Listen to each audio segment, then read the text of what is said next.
Greetings, ladies and gentlemen. Welcome to another NuubCast. This is Blomus bringing you 1v1 on seared crater? Seared something crater, searing or seared crater. Who the hell knows? I'm trying to put a sweatshirt on because it's a little chilly in my room. Me office. We've got TSNX Branson. That's a whole lot. I'm just going to call him Branson because that's a whole lot of name to be spouting off. Obviously, you see his opponent, the yellow Zerg, is Sock Puppet. I'm trying to find out what you are doing wrong. Well, apparently this is obviously a custom game. These are... That's not what I wanted. I wanted this. Yeah. These guys are Masters level players, and Branson, I believe, submitted the replay, and he wanted to, in the description, he said it was a good replay to show timings for Protoss against Zerg. I think, well, I'm not going to give away what the timings are or what the strategies are, even though he told me what they are. Actually, I know what the Protoss is doing. I'm actually not sure what the Zerg is doing because I didn't understand the abbreviations that he used in the name of his replay. But it don't matter because this is NuubCast, and even though these guys are not as noob as you and me, as far as I'm concerned, if you ain't pro, use a noob. On some level, you saw the gas, and as soon as... Oh, it wasn't a scouting drone. I was like, did he cancel that after the scouting drone left? The answer was no. So he is getting one gas and not two. I'm going to immediately put guys on gas. Otherwise, very standard opening for Branson. Sock Puppet... not getting his expansion yet, which is not exactly standard, although he knows now that they're in close positions. He's got his drone in here. He may be waiting to see what Branson is doing before deciding to take that expansion. Not a bad idea in close positions on any map. You want to be able to react to what your opponent is doing, particularly if you're if the decision you're waiting to make is going to be one that could potentially handicap you quite a bit later on in the game. We see Sock Puppet only using one harvester on gas. He's already got enough gas to get his speed upgrade for the Zerglings. Now he's going to drop that hatchery at 20 food. What did he see over here that allowed him to go? He saw the second gas go down. Which he thought, okay, the Protoss is going to be teching, so I'm going to go ahead and drop my hatchery and hide my Zergling. But now he knows. Now he knows he's going to go up the ramp. He saw a Zealot. He knows there's a Stalker. So now he knows he can wait for the tech. And now it's out, even though he doesn't know what it is, but he knows the Protoss is teching. And so he can do his thing.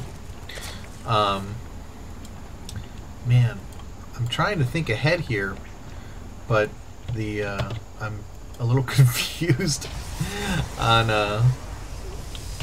well, I know the title of this replay and you don't, so I'm still trying to work it out in my mind. Ah!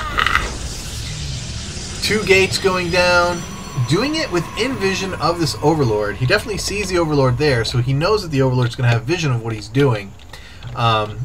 So this has got to be some kind of head play for Branson against Sock Puppet, but he is going to sack that Overlord to see if he can get a look. Is Branson going to send his Stalker over here in time? Nope, he's going to see the Twilight Council, and immediately Sock Puppet's going to drop some spines,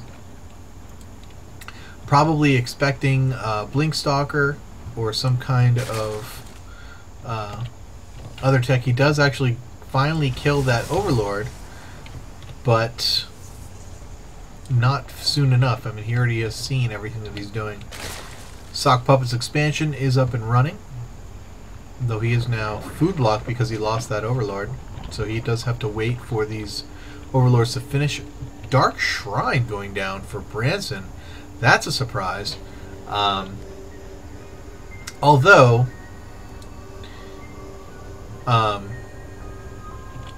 and it is almost finished, so it's been up for a while, because as we know, they take forever to load up. Spines down for Sock Puppet. Expansion down for Branson. DT's coming out. Gonna go out and check things out on the map. Lair already finished, so Overseers are going to be able to be morphed immediately.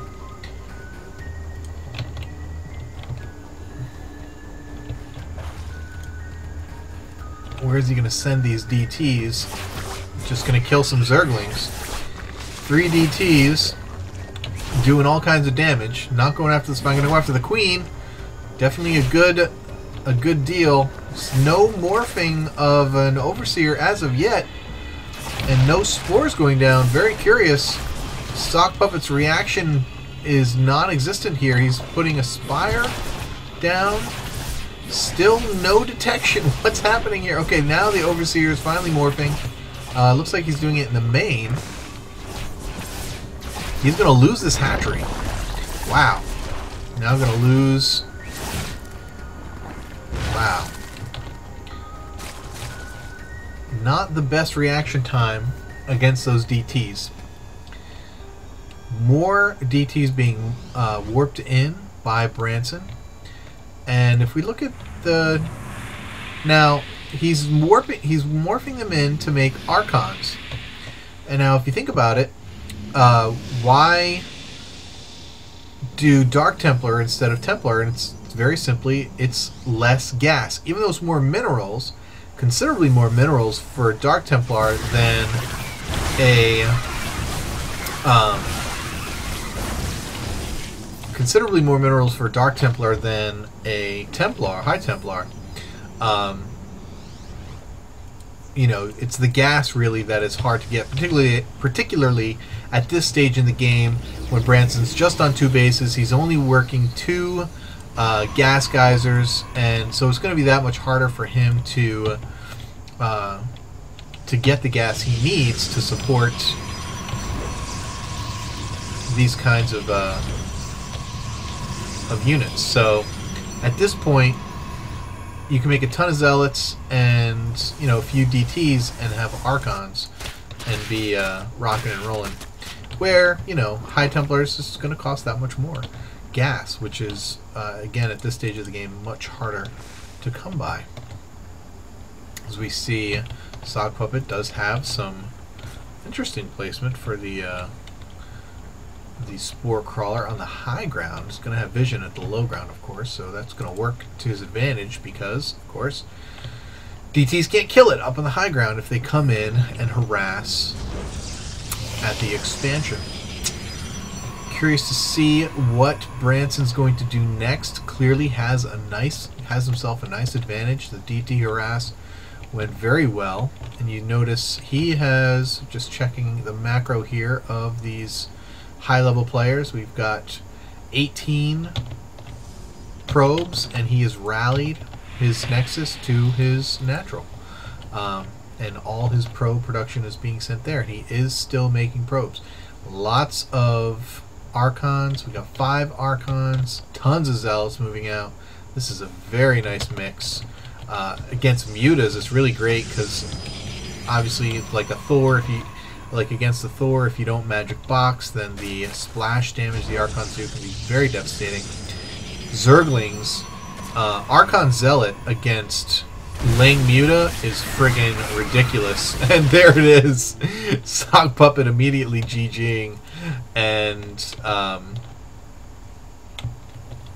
trying to figure out what the timing that Branson was talking about. The Archon timing, obviously very good at this point. Not a lot of gas. Zergling, the Zerg player on 2 bases with 4 gas still doesn't have enough gas to make a ton of mutas. which would be great against these zealots, obviously. And he did lose a bunch of those lings over here earlier. And he does have... Oh, here's the group of mutas back here. But this force is just so overwhelming. I don't know. I'm not sure... CZ was the abbreviation, and I can't for the life of me think of what that stands for. CZ. I don't know. Anyway, hope you enjoyed that game. Now that I'm watching it, now that I've watched it, I'm not sure the benefit for us, but who cares? Fun game. Woo! Short one. Coming right back with some more Masters action. Keep climbing that ladder.